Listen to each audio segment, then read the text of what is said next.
C'est donc ici en Sibérie que je suis venu essayer la nouvelle Tiger 800. On ne se prive absolument rien chez Morin, comme vous pouvez le remarquer. Donc la Tiger 800 version route, ce n'est pas du tout la version XC tout-terrain. J'ai eu beaucoup de plaisir à l'essayer et on va voir ensemble les petites routes que nous avons empruntées.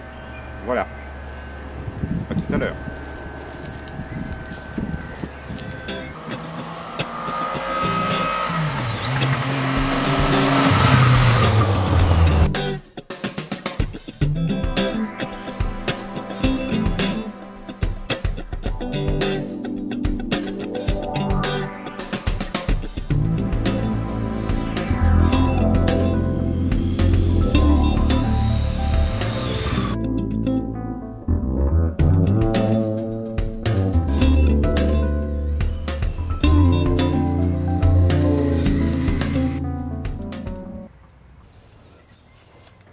Alors sur cette moto, forcément, on retrouve le fameux 3 cylindres cher à Triomphe, un 3 cylindres dérivé du 675 de la Street Triple ou encore de la 675 Daytona, réalisé à 800 cm3, 799 exactement, et ça vous donne un moteur très coupleux, rempli à partir de 2000 tours jusqu'à 10 000 tours, beaucoup de sensations.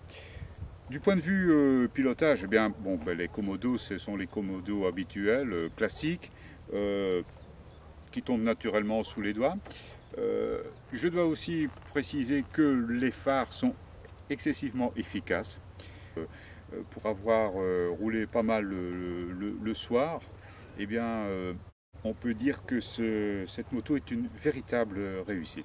Allez, on va encore rouler un petit peu et puis on se retrouve juste pour survoler ces équipements. A tout de suite.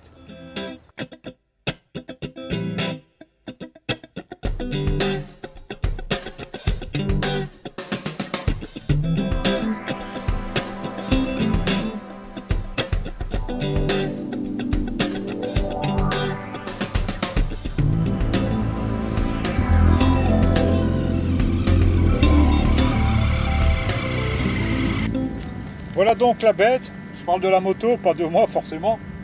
C'est donc la version standard, la version de route, pas la version XC. Et puis de toute façon, on ne va pas tous en Patagonie ou on ne fait pas tous la traversée du Ténéré. Donc une version de route convient très bien à la balade et au voyage sur route normale. Celle-ci est quand même équipée d'un sabot moteur en aluminium, de protège carter, de poignées chauffantes, très pratique et très efficace, ça je peux vous le dire. Il y a un petit accessoire ici entre le guidon et le rétroviseur qui sert de support pour le GPS ou pour le tripi.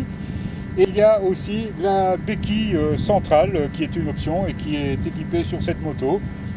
Que dire? Eh bien, le freinage, rien à dire, faire attention quand même au frein arrière. J'ai trouvé moi personnellement qu'il bloquait un peu rapidement, surtout lorsqu'on voulait équilibrer dans un virage.